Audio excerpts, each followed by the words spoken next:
Hi, and welcome to SCC Spotlight. I'm your host, Danielle Williams, and today we're going to be taking a look at the football program. I have the pleasure of sitting down and getting to know a little bit better the head coach, Doug Madoski. Welcome to the show. Thank you very much. How are you? I'm good. How have you been?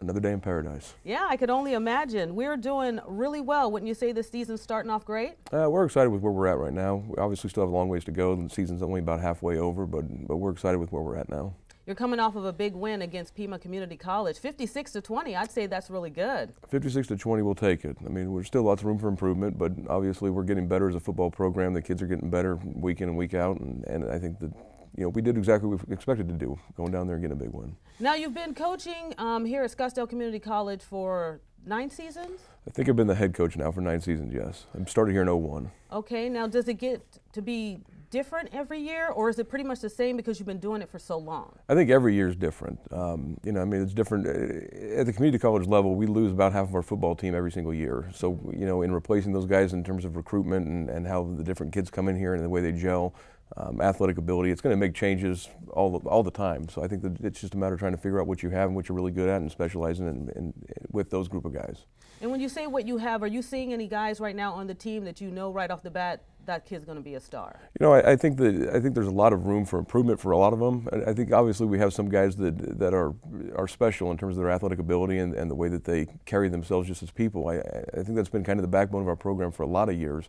So yeah, do we have guys like that here? Absolutely. Are there guys on this team like that? Absolutely. But at the same time, there's no one person that's more important than the whole, and our efforts and our success has been because of the entire group buying in and coming together. Have you seen, when it comes to coaching these individual students, because you've been doing it for so long, and now that the advancement in technology, has it changed your strategy and the way you perform and get your kids to perform out on the field? I think so. I mean, I think that one of the biggest things that we've changed within our program since I became the head coach in '06 was improving the technology aspect of it. I mean, film breakdown now is all completely done online. In the past we used to burn highlight films and send them out to try to get our players recruited to the next level. Now all that's done online. This year in spring football, for the first time ever, our quarterback wore a camera on his helmet so we could see what he was seeing on the field. So I think that the technology aspect of modern football, I guess, is really starting to take over, and certainly it's something that we're trying to endorse here in our program.